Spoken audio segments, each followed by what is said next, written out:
നമസ്കാരം ഫ്രണ്ട്സ്, എല്ലാവർക്കും KS പരീക്ഷയുടെ മറ്റൊരു അധ്യായത്തിലേക്ക് സ്വാഗതം. ഫ്രണ്ട്സ്, നമ്മൾ ഇന്ന് പഠിക്കാൻ പോകുന്നത് salient features of constitution, Indian ഭരണഘടനയുടെ salient features.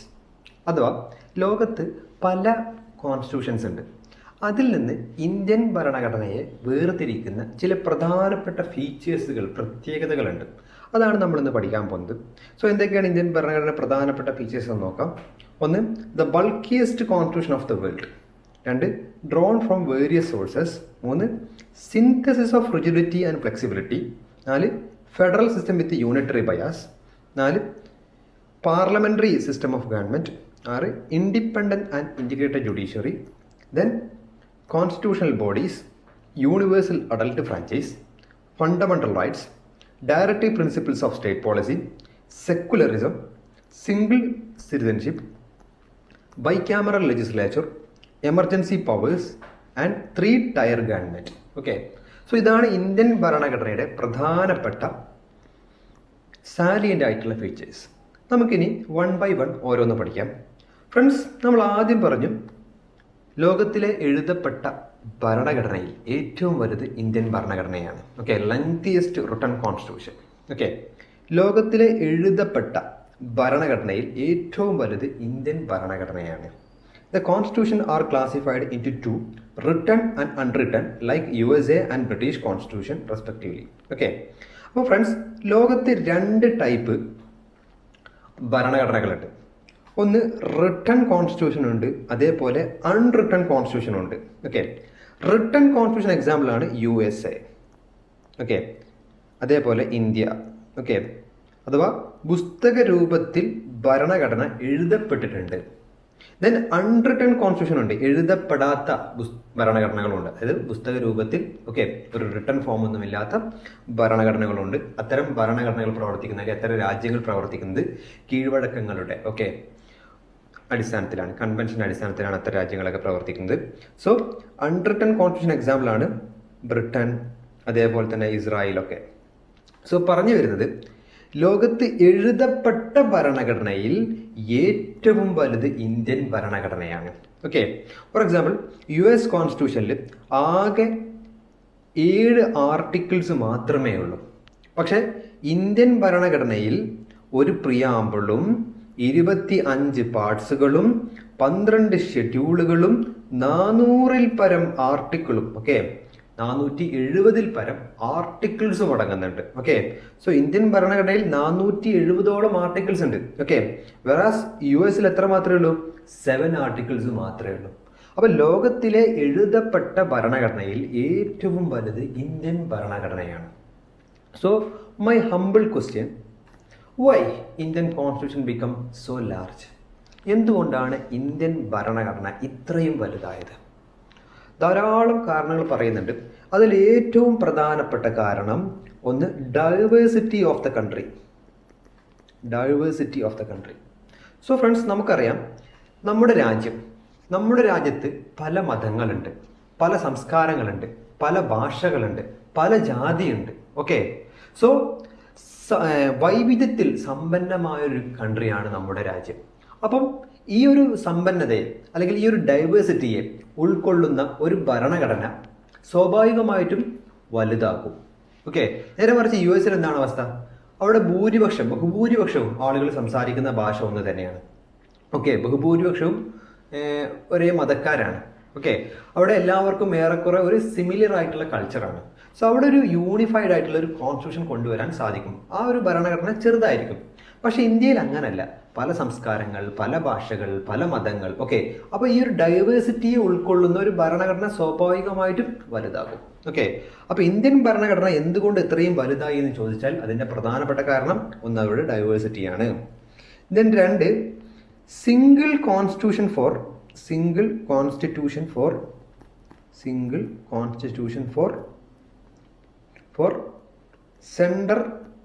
And state. Okay, central ഗവൺമെൻറ്റിനും സ്റ്റേറ്റ് ഗവൺമെൻറ്റിനും ഒരൊറ്റ ഭരണഘടനയേ ഇന്ത്യയിലുള്ളൂ. ഓക്കെ, സോ ഇന്ത്യയിൽ സെൻട്രൽ ഗവൺമെൻറ്റിനും സ്റ്റേറ്റ് ഗവൺമെൻറ്റിനും ഒരേപോലെ ബാധകമായ ഒരൊറ്റ ഭരണഘടനയേ ഉള്ളൂ. അത് ഇന്ത്യൻ ഭരണഘടനയാണ്. നേരെ മറിച്ച് US സെൻട്രൽ ഗവൺമെന്റിന് വേറെ ഭരണഘടനയുണ്ട്, സ്റ്റേറ്റ് ഗവൺമെന്റുകൾക്ക് വേറെ അതായത് ഓരോരോ സ്റ്റേറ്റിനും സെപ്പറേറ്റ് ആയിട്ടുള്ള കോൺസ്റ്റിറ്റ്യൂഷൻ ഉണ്ട്. ഓക്കെ, അപ്പോൾ അമേരിക്കയിലൊക്കെ 2 കോൺസ്റ്റിറ്റ്യൂഷൻ ഉണ്ട്. ഒന്ന് അമേരിക്കയുടെ ഒരു കോൺസ്റ്റിറ്റ്യൂഷൻ ഉണ്ട്, അതേപോലെ തന്നെ അതാത് സംസ്ഥാനങ്ങളുടെ, അമേരിക്കയിൽ 50 സംസ്ഥാനങ്ങളുണ്ട്, ആ 50 സംസ്ഥാനങ്ങൾക്കും അവരുടേതായ ഒരു ഭരണഘടനയുമുണ്ട്. ഓക്കെ, പക്ഷെ ഇന്ത്യയിൽ അങ്ങനെയല്ല. സെൻട്രൽ ഗവൺമെന്റിനും സ്റ്റേറ്റ് ഗവൺമെന്റിനും ഒരേപോലെ ബാധകമായ ഒരൊറ്റ ഭരണഘടനയേ ഉള്ളൂ. അതുകൊണ്ട് സെൻട്രലിനെയും സ്റ്റേറ്റിനെയും ഒരേപോലെ ഉൾക്കൊള്ളുന്ന പ്രൊവിഷൻസുകൾ ഉള്ളത് കൊണ്ട് തന്നെ ഇന്ത്യൻ ഭരണഘടന സ്വാഭാവികമായിട്ടും വലുതായി. ദെൻ മൂന്നാമത്തെ കാരണം historical factors. Okay, historical factors. നമ്മുടെ ഭരണഘടന ലോകത്തിലെ പ്രധാനപ്പെട്ട ഭരണഘടനയുടെ ആശയങ്ങളൊക്കെ ഉൾക്കൊണ്ടിട്ടുണ്ട്. ഓക്കെ, അപ്പം നമ്മുടെ ഭരണഘടന ഉണ്ടാക്കുന്ന സമയത്ത് നമ്മുടെ ഭരണഘടന നിർമ്മാണ സമിതിയിലെ അംഗങ്ങൾ ലോകത്തിലെ മറ്റു രാജ്യങ്ങളൊക്കെ സന്ദർശിക്കുകയും അവിടുത്തെ ഭരണഘടനയിലെ പ്രധാനപ്പെട്ട ആശയങ്ങൾ മനസ്സിലാക്കുകയും അത് ഇന്ത്യയിലേക്ക് കൊണ്ടുവരികയും ചെയ്തിട്ടുണ്ട്. ഓക്കെ, അത് മാത്രമല്ല 1935 ബ്രിട്ടീഷുകാർ ഇന്ത്യയിൽ ഒരു നിയമം പാസ്സാക്കിയിട്ടുണ്ട്, government of India act 1935. Okay, ഈ ഗവൺമെന്റ് ഓഫ് ഇന്ത്യ ആക്ട് 1935 നമ്മുടെ ഭരണഘടനയെ വളരെയധികം സ്വാധീനിച്ചിട്ടുണ്ട്. Okay, so 1935 government of India act, okay, ബ്രിട്ടീഷുകാർ നടപ്പിലാക്കിയതാണ്. അത് വളരെ വലിയൊരു നിയമമായിരുന്നു. അത് നമ്മുടെ ഭരണഘടനയെ വളരെയധികം സ്വാധീനിച്ചിട്ടുണ്ട്. സോ ഈ ഗവൺമെന്റ് ഓഫ് ഇന്ത്യ ആക്ടിന്റെ ഇൻഫ്ലുവൻസും അതേപോലെ തന്നെ ലോകത്തിലെ മറ്റു ഭരണഘടനയുടെ പ്രധാനപ്പെട്ട ആശയങ്ങളും നമ്മുടെ ഭരണഘടനയിൽ ഉൾപ്പെടുത്തിയത് കൊണ്ട് തന്നെ ഇന്ത്യൻ ഭരണഘടന വലുതായി. ക്ലിയർ അല്ലേ? സോ മൂന്നാമത്തെ factors historical factors, especially the influence of government of India act 1935 which was itself so big. Then അവസാനത്തെ ഫാക്ടേഴ്സ് പേഴ്സണാലിറ്റീസ്. ഓക്കെ, പേഴ്സണാലിറ്റീസ് കൊണ്ട് ഉദ്ദേശിക്കുന്നത് നമ്മുടെ ഭരണഘടനാ നിർമ്മാണ സമിതിയിലെ അംഗങ്ങൾ.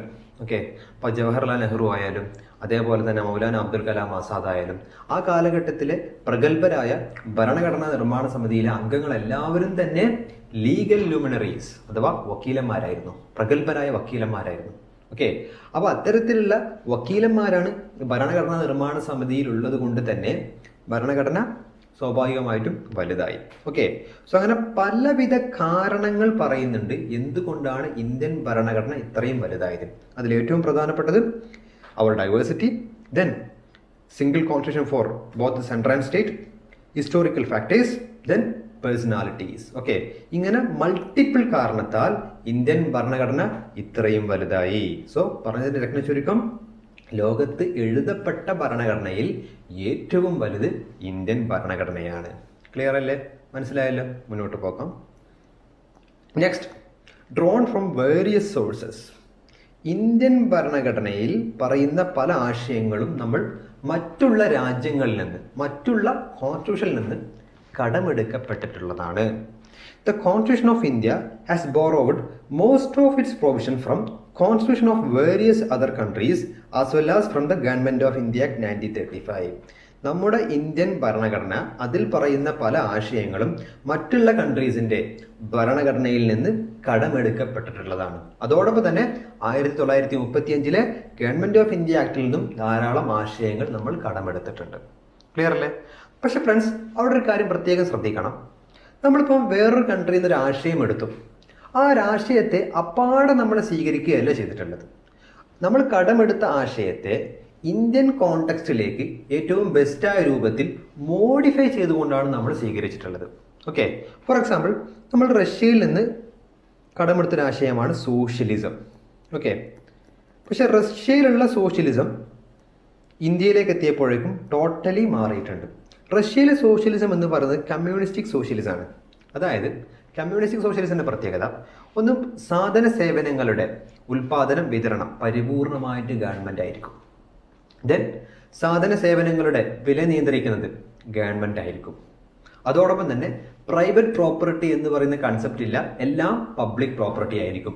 ഈ 3 കണ്ടീഷൻസ് മീറ്റ് ചെയ്താലാണ് റഷ്യൻ റവല്യൂഷൻ റഷ്യൻ സോഷ്യലിസം അല്ലെങ്കിൽ കമ്മ്യൂണിസ്റ്റിക് സോഷ്യലിസം ഫുൾഫിൽ ആവുകയുള്ളൂ. ഈ സോഷ്യലിസത്തിന് നേരെ ഓപ്പോസിറ്റ് ആണ് എന്ത്? ക്യാപിറ്റലിസം. ക്യാപിറ്റലിസത്തിന്റെ പ്രത്യേകത എന്താ? സാധന സേവനങ്ങൾ ഉൽപ്പാദിപ്പിക്കുന്നത് ആരായിരിക്കും? പ്രൈവറ്റ് ആയിരിക്കും. ഓക്കെ, വില നിയന്ത്രിക്കുന്നത് മാർക്കറ്റ് ഫോഴ്സുകളായ ഡിമാൻഡ് ആൻഡ് സപ്ലൈ ആയിരിക്കും. പ്രൈവറ്റ് പ്രോപ്പർട്ടി എന്ന് പറയുന്ന കൺസെപ്റ്റ് ഉണ്ട്. ഓക്കെ, അപ്പൊ സോഷ്യലിസത്തിന് നേരെ ഓപ്പോസിറ്റ് ആണ് എന്ത്? ക്യാപിറ്റലിസം. നമ്മൾ റഷ്യയിൽ നിന്ന് സോഷ്യലിസം നമ്മൾ സ്വീകരിച്ചിട്ടുണ്ട്. പക്ഷേ റഷ്യയിലുള്ള കമ്മ്യൂണിസ്റ്റിക് സോഷ്യലിസം അപ്പാടെ സ്വീകരിക്കാതെ അതിനെ ഇന്ത്യൻ കോണ്ടെക്സ്റ്റിലേക്ക് ഏറ്റവും ബെസ്റ്റായ രൂപത്തിൽ മോഡിഫൈ ചെയ്ത് കൊണ്ടിട്ടാണ് നമ്മൾ സ്വീകരിച്ചിട്ടുള്ളത്. ഓക്കെ, അപ്പം ഇന്ത്യൻ സോഷ്യലിസത്തിന്റെ പ്രത്യേകത എന്താ? ഇന്ത്യൻ സോഷ്യലിസത്തിന്റെ പ്രത്യേകത ഒന്നാമത്തെ കാര്യം, ഉൽപാദനം വിതരണം, സാധന സേവനങ്ങളുടെ ഉൽപാദനം വിതരണം അത് ഗവൺമെന്റും ചെയ്യുന്നുണ്ട്, അതോടൊപ്പം തന്നെ ആരും ചെയ്യുന്നുണ്ട്, പ്രൈവറ്റും ചെയ്യുന്നുണ്ട്. ഓക്കെ, ദെൻ വില നിയന്ത്രിക്കുന്നത്, ചില എസെൻഷ്യൽ കമ്മോഡിറ്റീസിന്റെ വില നിയന്ത്രിക്കുന്നത് ഗവൺമെന്റ് ആണെങ്കിലും ബാക്കി എല്ലാ സാധനങ്ങളുടെയും വില നിയന്ത്രിക്കുന്നത് ആരാണ്? മാർക്കറ്റ് ഫോഴ്സസ് ആണ്. ദെൻ പബ്ലിക് പ്രോപ്പർട്ടിയും ഉണ്ട്, അതേപോലെ പ്രൈവറ്റ് പ്രോപ്പർട്ടിയും ഉണ്ട്.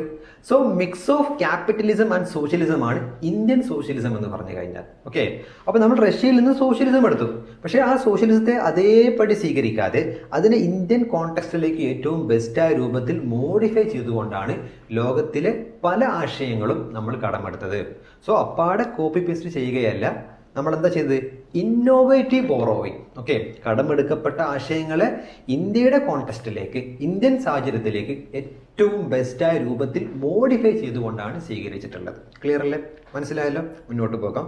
സോ മറ്റുള്ള ഭരണഘടനയിൽ നിന്ന് അല്ലെങ്കിൽ ഗവൺമെന്റ് ഓഫ് ഇന്ത്യ ആക്ടിൽ നിന്നൊക്കെ നമ്മൾ കടമെടുത്ത പ്രധാനപ്പെട്ട ആശയങ്ങൾ ഏതൊക്കെയാണെന്ന് നോക്കാം. Borrowed features. ആദ്യം government of India act 1935, 1935 government of India ആക്ടിൽ നമ്മൾ കടമെടുത്ത ആശയങ്ങൾ എന്തൊക്കെയാണ്? ഒന്ന്, ഫെഡറൽ സ്കീം. ഓക്കെ, ഈ ഫെഡറൽ സ്കീം എന്താണ് നമ്മൾ പുറകെ പഠിക്കുന്നുണ്ട്. Then office of governor. Okay, governor എന്ന് പറയുന്ന ആശയം നമ്മൾ കടമെടുത്ത് എവിടെ നിന്നാണ്? ഗവൺമെന്റ് ഓഫ് ഇന്ത്യ ആക്ട് 1935 നിന്നാണ്. ദെൻ ജുഡീഷ്യറി അഥവാ കോടതികൾ. Public service commissions. Okay, PSC. Okay, നമ്മൾ ഇന്ന് പഠിക്കുന്ന PSC, ആ ഒരു PSC എന്ന് പറയുന്ന ആശയം ഇവിടെ നിന്ന് കടമെടുത്തതാണ്? ഗവൺമെന്റ് ഓഫ് ഇന്ത്യ 1935 നിന്നാണ്. ദെൻ എമർജൻസി പ്രൊവിഷൻസ്, അടിയന്തരാവസ്ഥയുമായി ബന്ധപ്പെട്ടിട്ടുള്ള പ്രൊവിഷൻസുകളെല്ലാം നമ്മൾ കടമെടുത്തത് ഗവൺമെന്റ് ഓഫ് ഇന്ത്യ ആക്ടിൽ നിന്നാണ്. ആൻഡ് ഓൾസോ അഡ്മിനിസ്ട്രേറ്റീവ് ഡീറ്റെയിൽസ്, ഏറ്റവും ഇമ്പോർട്ടൻ്റ് ആയ സാധന. Okay, administrative details. ഓക്കെ, ഭരണപരമായിട്ടുള്ള ഡീറ്റെയിൽസുകളും കാര്യങ്ങളൊക്കെ നമ്മൾ കടമെടുത്തത് 1935 ഗവൺമെന്റ് ഓഫ് ഇന്ത്യ ആക്ടിൽ നിന്നാണ്. Okay, so government of India ആക്ടിൽ നിന്ന് കടമെടുത്ത പ്രധാനപ്പെട്ട ആശയങ്ങൾ: ഒന്ന്, federal scheme, office of governor, judiciary, public service commission, emergency provisions and administrative details. ഇപ്പറഞ്ഞ കാര്യങ്ങളെല്ലാം കടമെടുത്തത് 1935 ഗവൺമെന്റ് ഓഫ് ഇന്ത്യ ആക്ടിൽ നിന്നാണ്. ഓക്കെ, പ്രത്യേകം പഠിക്കണം. ക്ലിയർ അല്ലേ? മനസ്സിലായല്ലോ? മുന്നോട്ട് പോകാം. Next, British constitution. ബ്രിട്ടനിൽ നിന്ന് കടമെടുക്കപ്പെട്ട പ്രധാനപ്പെട്ട ആശയങ്ങൾ എന്തൊക്കെയാണ്? ഒന്ന്, parliamentary government. Okay, parliamentary government. India follow ചെയ്യുന്ന ഒരു പാർലമെന്ററി ഫോം ഓഫ് ഗവൺമെന്റ് ആണ്. സോ പാർലമെന്റും അതുമായി ബന്ധപ്പെട്ട ആശയങ്ങളൊക്കെ നമ്മൾ കടമെടുത്ത് എവിടെ നിന്നാണ്? ബ്രിട്ടനിൽ നിന്നാണ്. അപ്പോൾ ഫ്രണ്ട്സ് പ്രത്യേകം ശ്രദ്ധിക്കുക, പാർലമെന്റുമായി ബന്ധപ്പെട്ടിട്ടുള്ള ഏറെക്കുറെ എല്ലാ ആശയങ്ങളും നമ്മൾ കടമെടുത്ത് എവിടെ നിന്നാണ്? ബ്രിട്ടനിൽ നിന്നാണ് നോക്കുക. Okay, so parliamentary form of government ബ്രിട്ടനിൽ നിന്ന് കടമെടുത്താണ്. Rule of law. Okay, rule of law അഥവാ നിയമവാഴ്ച. Okay, then legislative procedure. Okay, പാർലമെന്റിന്റെ പ്രൊസീജിയറുകൾ. ഓക്കെ, അഥവാ നിയമനിർമ്മാണ സഭയുടെ പ്രൊസീജിയറുകളെല്ലാം നമ്മൾ കടമെടുത്തത് ബ്രിട്ടനിൽ നിന്നാണ്. Then single citizenship. നമുക്ക് എല്ലാവർക്കും അറിയാം, നമ്മുടെ രാജ്യത്ത് ഏക പൗരത്വം. ഓക്കെ, നമ്മുടെ രാജ്യം ഒരേ ഒരു പൗരത്വം മാത്രമേ കൊടുക്കുന്നുള്ളൂ, അത് ഇന്ത്യൻ പൗരത്വമാണ്. സോ ഈ സിംഗിൾ സിറ്റിസൺഷിപ്പ് അഥവാ ഏക പൗരത്വം എന്ന് പറയുന്ന ആശയം നമ്മൾ കടമെടുത്തത് ബ്രിട്ടീഷ് കോൺസ്റ്റിറ്റ്യൂഷനിൽ നിന്നാണ്. Then cabinet system. ഓക്കെ, നമുക്ക് എല്ലാവർക്കും അറിയാം ക്യാബിനറ്റ് സിസ്റ്റം. ഓക്കെ, അതായത് മന്ത്രിസഭക്കകത്ത് ഏറ്റവും പവർഫുൾ ആയിട്ടുള്ള മിനിസ്റ്റേഴ്സ് അടങ്ങുന്ന ഒരു ഗ്രൂപ്പാണ് ക്യാബിനറ്റ് മിനിസ്റ്റേഴ്സ്. സോ ആ ക്യാബിനറ്റ് സിസ്റ്റം നമ്മൾ കടമെടുത്ത് എവിടെ നിന്നാണ്? ബ്രിട്ടനിൽ നിന്നാണ്. Then prerogative writs. ഓക്കെ, റിട്ടുകൾ. ഈ റിട്ടുകളെ കുറിച്ചൊക്കെ നമുക്ക് ആധികാരികമായിട്ട് ആർട്ടിക്കിൾ 32 പഠിക്കുന്ന സമയത്ത് പഠിക്കാനുണ്ട്. സോ റിട്ട് ഇപ്പം എത്രമാത്രം മനസ്സിലാക്കിയാൽ a special order given by a court in a special circumstances. ചില പ്രത്യേക സാഹചര്യത്തിൽ കോടതി പുറപ്പെടുവിക്കുന്ന ചില പ്രത്യേക ഉത്തരവുകൾക്ക് പറയുന്ന പേരാണ് എന്ത്? റിട്ടുകൾ. For example, habeas corpus. Habeas corpus എന്ന് പറയുന്നത് ഒരു റിട്ടാണ്. ഓക്കെ, അതായത് ഒരു അന്യായമായി തടവിലാക്കപ്പെട്ട വ്യക്തിയെ കോടതിയുടെ മുന്നിൽ ഹാജരാക്കാൻ വേണ്ടി കോടതി പുറപ്പെടുവിക്കുന്ന റിട്ടാണ് ഹേബിയസ് കോർപ്പസ്. അതായത് ഇപ്പോൾ എന്നെ ഒരു വ്യക്തി തടവിലാക്കി, അല്ലെങ്കിൽ എന്നെ പോലീസ് അറസ്റ്റ് ചെയ്തു. പക്ഷെ അറസ്റ്റ് ചെയ്യുന്ന സമയത്ത് ഒരു വ്യക്തിക്ക് കൊടുക്കേണ്ട ചില അവകാശങ്ങളൊക്കെ ഉണ്ട്. ഫോർ എക്സാമ്പിൾ, എന്തിന് അറസ്റ്റ് ചെയ്യുന്ന അയാൾ അറിയിക്കണം. ദെൻ ഒരു വക്കീലിനെ വെച്ച് ഡിഫെൻഡ് ചെയ്യാൻ അധികാരം കൊടുക്കണം, 24 മണിക്കൂറിനുള്ളിൽ മജിസ്ട്രേറ്റിന് മുന്നിൽ ഹാജരാക്കണം, മജിസ്ട്രേറ്റിന് ഉത്തരവില്ല എങ്കിൽ അയാൾ എന്താക്കണം, തുറന്നു വിടണം. ഓക്കെ, ഈ ഒരു അവകാശം ഒരു അറസ്റ്റ് ചെയ്യപ്പെട്ട വ്യക്തിക്ക് പോലീസ് കൊടുത്തിരിക്കണം, അല്ലെങ്കിൽ സ്റ്റേറ്റ് കൊടുത്തിരിക്കണം. ഓക്കെ, സോ അത്തരത്തിലുള്ള മാനദണ്ഡങ്ങളൊന്നും പാലിക്കാതെയാണ് ഒരു വ്യക്തിയെ പോലീസ് അറസ്റ്റ് ചെയ്തത് എങ്കിൽ അത് അന്യായമായ അറസ്റ്റാണ്. ഓക്കെ, സോ അങ്ങനെ അന്യായമായി തടവിലാക്കപ്പെട്ട വ്യക്തിയെ, സ്റ്റേറ്റോ അല്ലെങ്കിൽ പ്രൈവറ്റ് ആയിട്ടുള്ള വ്യക്തികളോ ഒരു വ്യക്തിയെ അന്യായമായി തടവിലാക്കപ്പെട്ട് കഴിഞ്ഞാൽ ആ അന്യായമായി തടവിലാക്കപ്പെട്ട വ്യക്തിയെ കോടതിയുടെ മുന്നിൽ ഹാജരാക്കാൻ വേണ്ടി കോടതി പുറപ്പെടുവിക്കുന്ന സ്പെഷ്യൽ ഓർഡറാണിത്, ഹേബിയസ് കോർപ്പസ്. ഓക്കെ, അപ്പോൾ ഒരാൾ അന്യായമായി തടവിലാക്കപ്പെട്ട് കഴിഞ്ഞാൽ മാത്രമേ കോടതി എന്താക്കുള്ളൂ, ഹേബിയസ് കോർപ്പസ് ഇഷ്യൂ ചെയ്യുള്ളൂ. ഓക്കെ, അപ്പം ചില പ്രത്യേക സാഹചര്യങ്ങളിൽ കോടതി പുറപ്പെടുവിക്കുന്ന ചില പ്രത്യേക ഉത്തരവുകൾക്ക് പറയുന്ന പേരാണ് റിട്ടുകൾ. ഓക്കെ, പല ടൈപ്പ് റിട്ടുകളുണ്ട്, അതെല്ലാം നമുക്ക് ആർട്ടിക്കിൾ 32 പഠിക്കുന്ന സമയത്ത് പഠിക്കാം. സോ ഈ റിട്ടുകൾ എന്ന് പറയുന്ന ആശയം നമ്മൾ കടമെടുത്തത് ബ്രിട്ടീഷ് കോൺസ്റ്റിറ്റ്യൂഷനിൽ നിന്നാണ്. Then parliamentary privileges. Okay, parliamentary privileges എന്ന് പറയുന്ന ആശയം നമ്മൾ കടമെടുത്തത് എവിടെ നിന്നാണ്, ബ്രിട്ടനിൽ നിന്നാണ്. അതായത് ഒരു പാർലമെന്റിലെ MP ക്കൊക്കെ കുറെ പ്രത്യേക അവകാശങ്ങളൊക്കെ ഉണ്ട്. സോ ആ ഒരു പാർലമെന്ററി പ്രിവിലേജുകൾ നമ്മൾ കടമെടുത്തത് ബ്രിട്ടീഷ് കോൺസ്റ്റിറ്റ്യൂഷനിൽ നിന്നാണ്. Then bicameralism. Bicameralism, what is bicameralism? നിയമനിർമ്മാണ സഭ 2 സഭകളുണ്ട് എങ്കിൽ അതിന് പറയുന്ന പേരാണ് ബൈക്യാമറലിസം. ഓക്കെ, സോ നമ്മുടെ നിയമനിർമ്മാണ സഭയാണ് പാർലമെന്റ്. പാർലമെന്റിനകത്ത് 2 സഭകളില്ലേ? അതെ, ലോകസഭയുണ്ട്, രാജ്യസഭയുണ്ട്. ഓക്കെ, സോ ഇന്ത്യൻ പാർലമെന്റ് ബൈക്യാമറലാണെന്ന് പറയാം. കാരണം എന്താ, പാർലമെന്റിനകത്ത് 2 സഭകളുണ്ട്. ഓക്കെ, ഒരു അപ്പർ ഹൗസും ലോവർ ഹൗസും ഉണ്ടെങ്കിൽ അത്തരം സഭകളെയാണ് ബൈക്യാമറലിസം എന്ന് പറയുന്നത്. ക്ലിയർ അല്ലേ? സോ ഇന്ത്യൻ പാർലമെന്റ് ബൈക്യാമറലാണ്. നേരെ മറിച്ച് നമ്മുടെ കേരളത്തിനകത്ത് എന്ത് മാത്രമേ ഉള്ളൂ, സ്റ്റേറ്റ് ലെജിസ്ലേറ്റീവ് അസംബ്ലി മാത്രമേ ഉള്ളൂ. അതുകൊണ്ട് കേരള നിയമസഭയെ നമുക്ക് എന്ത് വിളിക്കാം, യൂണി ക്യാമറൽ എന്ന് വിളിക്കാം. നേരെ മറിച്ച് നമ്മുടെ അയൽ സംസ്ഥാനമായ കർണാടകയിലോ, അവിടെ സ്റ്റേറ്റ് ലെജിസ്ലേറ്റീവ് അസംബ്ലിയും ഉണ്ട്, അതോടൊപ്പം തന്നെ സ്റ്റേറ്റ് ലെജിസ്ലേറ്റീവ് കൗൺസിലും ഉണ്ട്. അതുകൊണ്ട് കർണാടക എന്താണ്, ബൈക്യാമറലാണ്, കേരളം യൂണി ക്യാമറലാണ്. സോ പറഞ്ഞു വരുന്നത് നിയമനിർമ്മാണ സഭക്കകത്ത് 2 ഹൗസുകൾ ഉണ്ട് എങ്കിൽ അത്തരം നിയമനിർമ്മാണ സഭയെ, ലെജിസ്ലേച്ചറിനെ വിളിക്കുന്ന പേരാണെന്ത്, ബൈക്യാമറലിസം. സോ ഇന്ത്യയിൽ സെൻട്രൽ ലെവലിൽ ബൈക്യാമറലിസം, ചില സംസ്ഥാനങ്ങളിൽ യൂണിക്യാമറലിസവും, ചില സംസ്ഥാനങ്ങളിൽ 5-6 സംസ്ഥാനങ്ങളിൽ എന്ത് മാത്രമേ ഉള്ളൂ, ബൈക്യാമറലിസം ഉള്ളൂ എന്നുള്ള കാര്യം പ്രത്യേകം ശ്രദ്ധിക്കാം. ഓക്കെ, ഇപ്പൊ ഈ പറഞ്ഞ ആശയങ്ങളെല്ലാം നമ്മൾ കടമെടുത്ത് എവിടെ നിന്നാണ്, ബ്രിട്ടനിൽ നിന്നാണ്. Parliamentary form of government, rule of law, legislative procedure, single citizenship, cabinet system, prerogative writs, parliamentary privileges and bicameralism, ഇതെല്ലാം നമ്മൾ കടമെടുത്തത് ബ്രിട്ടനിൽ നിന്നാണെന്നുള്ള കാര്യം പ്രത്യേകം ഓർക്കുക. Next, US constitution. US നിന്ന് കടമെടുക്കപ്പെട്ട പ്രധാനപ്പെട്ട ആശയങ്ങൾ: ഒന്ന്, ഫണ്ടമെന്റൽ റൈറ്റ്സ് അഥവാ മൗലികാവകാശങ്ങൾ.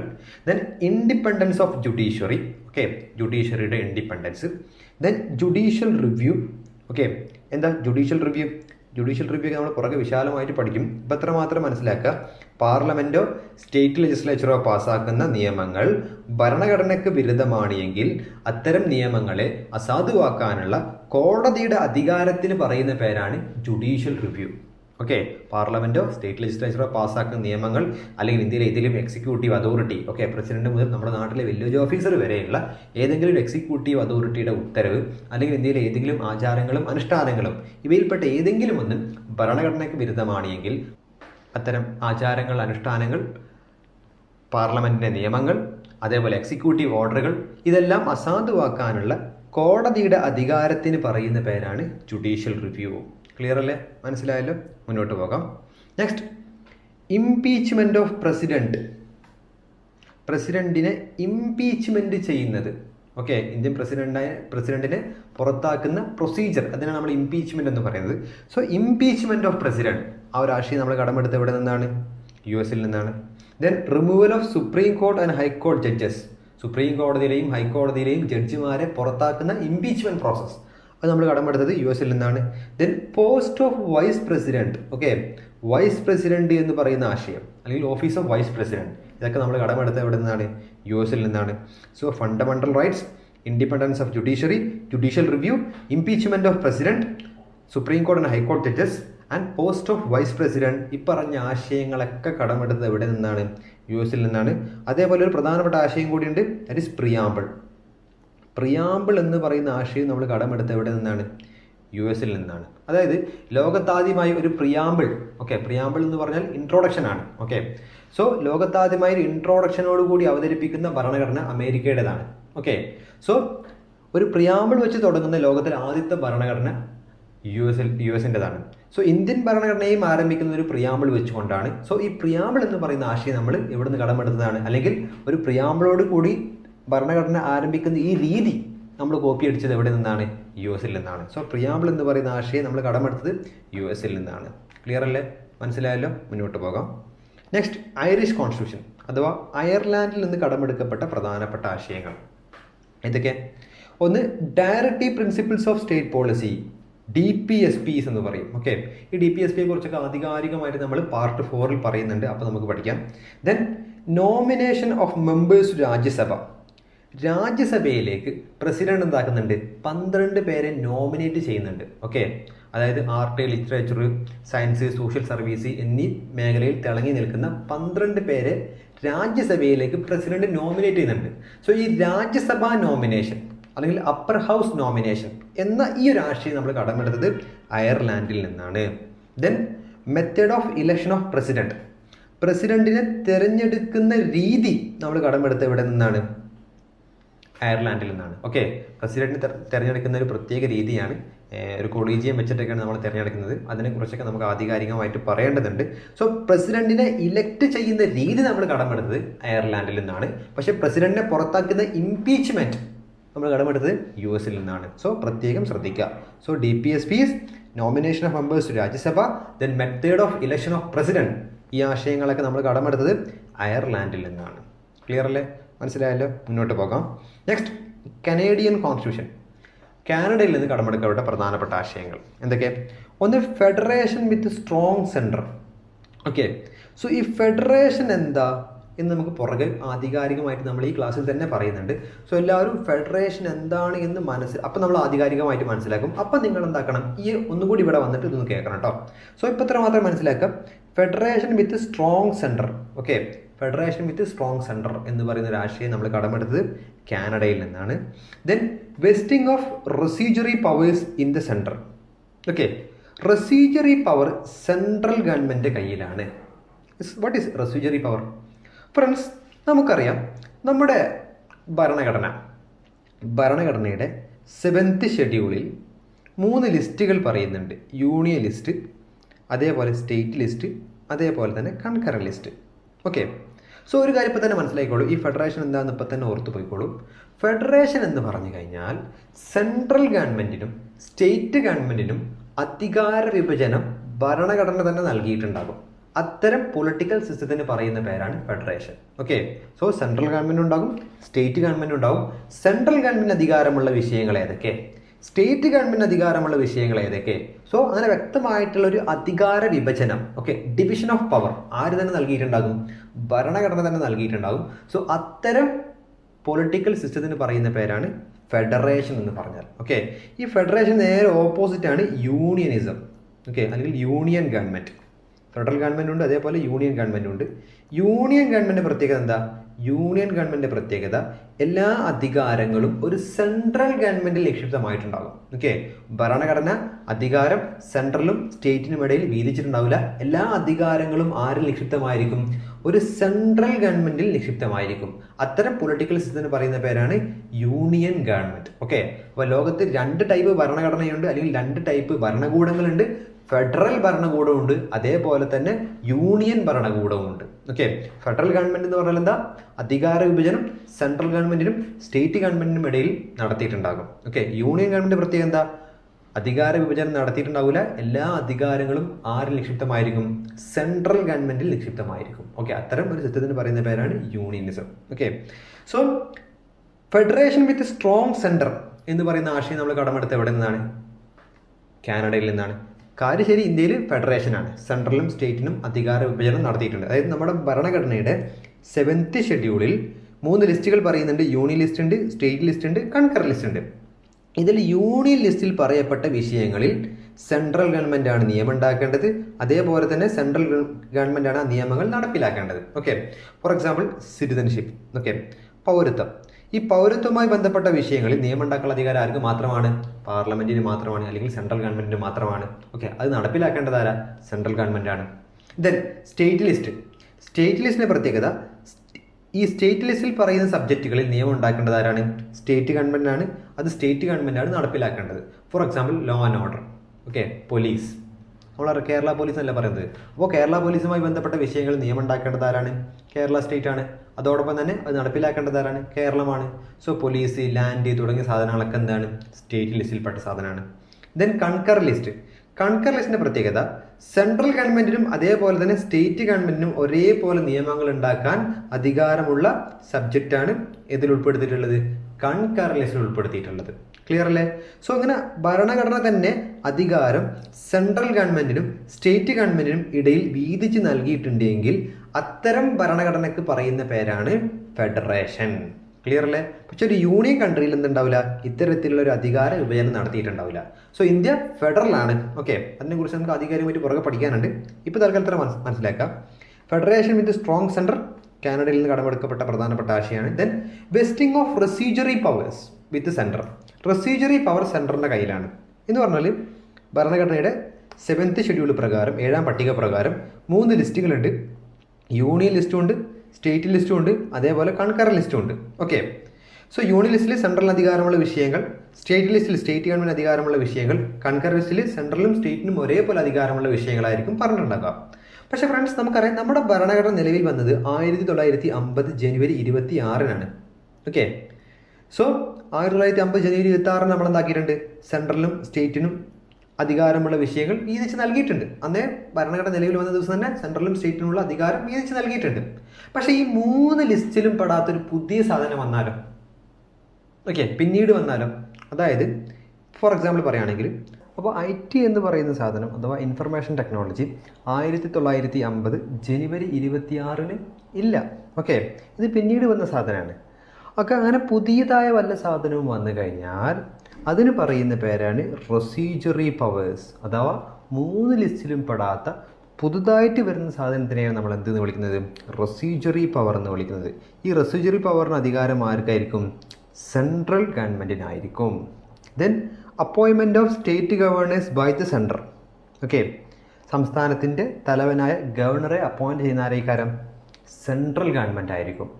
നേരത്തെ നമ്മൾ പഠിച്ചു ഓഫീസ് ഓഫ് ഗവർണർ. ഗവർണർ എന്ന് പറയുന്ന ആശയം നമ്മൾ കടമെടുത്തത് എവിടെ നിന്നാണ്? 1935 ഗവൺമെൻറ് ഓഫ് ഇന്ത്യ ആക്ടിൽ നിന്നാണ്. പക്ഷേ appointment of state governors by the central. Okay, central government ആയിരിക്കും ഗവർണറെ നിയമിക്കുക. ഈ ഒരു ആശയം നമ്മൾ കടമെടുത്തത് കാനഡയിൽ നിന്നാണ്. Then advisory jurisdiction of supreme court. Supreme കോടതിയുടെ അഡ്വൈസറി ജൂറിസ്ഡിക്ഷൻ, അതായത് ആർട്ടിക്കിൾ 143 പ്രകാരം ഇന്ത്യയുടെ പ്രസിഡന്റിന് ഒരു പർട്ടിക്കുലർ വിഷയത്തിൽ സുപ്രീം കോടതിയുടെ അഭിപ്രായം എന്താ എന്ന് ചോദിക്കാൻ പറ്റും. ഓക്കെ, സോ പ്രസിഡന്റിന് അഡ്വൈസ് കൊടുക്കാൻ പ്രസിഡന്റ് ആവശ്യപ്പെട്ട് കഴിഞ്ഞാൽ ആ പർട്ടിക്കുലർ വിഷയത്തിൽ സുപ്രീം കോടതി എന്താക്കും? പ്രസിഡന്റിന് അഡ്വൈസ് കൊടുക്കും. ഓക്കെ, സോ അതിന് പറയുന്ന പേരാണ് advisory jurisdiction of supreme court. Okay, ഈ advisory jurisdiction of supreme court നമ്മൾ കടമെടുത്ത് എവിടെ നിന്നാണ്? കാനഡയിൽ നിന്നാണ്. So federation with strong centre, vesting of residuary powers in the centre, appointment of state governors by the centre, then advisory jurisdiction of supreme court. Okay, ഈ പറഞ്ഞ ആശയങ്ങളൊക്കെ നമ്മൾ കടമെടുത്ത് എവിടെ നിന്നാണ്? കാനഡയിൽ നിന്നാണ്. ക്ലിയർ അല്ലേ? മനസ്സിലായല്ലോ? മുന്നോട്ട് പോകാം. Next, Australian constitution. ഓസ്ട്രേലിയയിൽ നിന്ന് കടമെടുക്കപ്പെട്ട പ്രധാനപ്പെട്ട ആശയങ്ങൾ എന്തൊക്കെയാണ്? ഒന്ന് കൺകർ ലിസ്റ്റ്. ഓക്കെ, നമ്മൾ പറഞ്ഞിട്ടുണ്ട് 7th ഷെഡ്യൂളിൽ 3 ലിസ്റ്റ് ഉണ്ട്, യൂണിയൻ ലിസ്റ്റ് ഉണ്ട്, സ്റ്റേറ്റ് ലിസ്റ്റ് ഉണ്ട്, അതേപോലെ കൺകർ ലിസ്റ്റും ഉണ്ട്. ഈ കൺകർ ലിസ്റ്റ് എന്ന് പറയുന്ന ആശയം നമ്മൾ കടമെടുത്തത് എവിടെ നിന്നാണ്? ഓസ്ട്രേലിയയിൽ നിന്നാണ്. Then freedom of trade, commerce and intercourse അഥവാ interstate trade and commerce. Okay, അത് നമ്മൾ കടമെടുത്തത് എവിടെ നിന്നാണ്? ഓസ്ട്രേലിയയിൽ നിന്നാണ്. Then joint sitting of 2 house of parliament. Okay, joint sitting. Okay, അതായത് ഇന്ത്യൻ പാർലമെൻറ്റ്, ഇന്ത്യയുടെ പാർലമെൻറ്റ് എന്ന് പറഞ്ഞാൽ ലോകസഭയുണ്ട്, ദെൻ രാജ്യസഭയുണ്ട്, പ്രസിഡൻറ്റും ഉണ്ട്. ഇവർ 3 പേരും ചേർന്നാലാണ് എന്ത് പൂർത്തിയാവുക? പാർലമെൻറ്റ് പൂർത്തിയാവുക. ഓക്കെ, ഇവിടെ പ്രധാനമായി ശ്രദ്ധിക്കേണ്ടത് ഇൻ കേസ് പാർലമെൻറ്റ് പ്രധാനപ്പെട്ട പണി രാജ്യത്തിന് ആവശ്യമായിട്ടുള്ള നിയമങ്ങൾ ഉണ്ടാക്കുക. ഓക്കെ, ഒരു ലോകസഭയിൽ ഒരു ബില്ല് പാസ്സാവുന്നു, ലോകസഭയിൽ ബില്ല് വരുന്നു, ആ ബില്ല് പാസ്സാവുന്നു, രാജ്യസഭയിലെത്തുന്നു, രാജ്യസഭ പാസ്സാക്കുന്നു, ദെൻ പ്രസിഡന്റ് എത്തുന്നു, പ്രസിഡന്റ് ഒപ്പുവെക്കുന്നു. സോ ഒരു ബില്ല് എന്തായി മാറുന്നു? ആക്റ്റായി മാറുന്നു, നിയമമായിട്ട് മാറുന്നു. ഓക്കെ, ഇൻ കേസ് ലോകസഭയും രാജ്യസഭയും ഒരു പർട്ടിക്കുലർ ബില്ലിൻ്റെ വിഷയത്തിൽ പരസ്പരം കോൺട്രാഡിക്ടറി ആയി കഴിഞ്ഞാൽ പ്രസിഡന്റിന് എന്ത് ചെയ്യാൻ പറ്റും? ജോയിൻറ്റ് സിറ്റിംഗ് വിളിക്കാൻ പറ്റും. രണ്ടുപേരെയും ഒരുമിച്ച് ഒരു സ്ഥലത്ത് കൊണ്ട് ഇരുത്താൻ പറ്റും. ഓക്കെ, അതിന് പറയുന്ന പേരാണ് joint sitting. Okay, article 108 joint സിറ്റിങ്ങിനെ കുറിച്ച് പറയുന്നത്. അതിനെക്കുറിച്ച് നമുക്ക് പുറകെ ആധികാരികമായിട്ട് പഠിക്കാം. So joint sitting of 2 house of parliament എന്ന് പറയുന്ന ആശയം നമ്മൾ കടമെടുത്തത് ഓസ്ട്രേലിയയിൽ നിന്നാണ്. So concurrent list, interstate trade and commerce, joint sitting of parliament, ഈ 3 ആശയങ്ങൾ നമ്മൾ കടമെടുത്തത് ഓസ്ട്രേലിയയിൽ നിന്നാണ്. Then next Weimar constitution of Germany. Okay, Weimar കോൺസ്റ്റിറ്റ്യൂഷനിൽ നമ്മൾ കടമെടുക്കപ്പെട്ട പ്രധാനപ്പെട്ട ആശയങ്ങൾ എന്താണ്? Suspension of fundamental rights during emergency. അടിയന്തരാവസ്ഥയുടെ സമയത്ത്, എമർജൻസിയുടെ സമയത്ത് മൗലികാവകാശങ്ങൾ സസ്പെൻഡ് ചെയ്യപ്പെടും. ഓക്കെ, ഈ ഒരു ആശയം നമ്മൾ കടമെടുത്ത് എവിടെ നിന്നാണ്? ജർമ്മനിയിലെ വീമാർ കോൺസ്റ്റിറ്റ്യൂഷനിൽ നിന്നാണ്. ഓക്കെ, പക്ഷെ ശ്രദ്ധിക്കുക, എമർജൻസി പ്രൊവിഷൻസ്, അടിയന്തരാവസ്ഥയുമായി ബന്ധപ്പെട്ട മറ്റു പ്രൊവിഷൻസ് നമ്മൾ കടമെടുത്ത് എവിടെ നിന്നാണ്? ഗവൺമെന്റ് ഓഫ് ഇന്ത്യ 1935 നിന്നാണ്. പക്ഷേ suspension of fundamental rights during emergency കടമെടുത്തത് വീമാർ കോൺസ്റ്റിറ്റ്യൂഷൻ ഓഫ് ജർമ്മനിയിൽ നിന്നാണ്.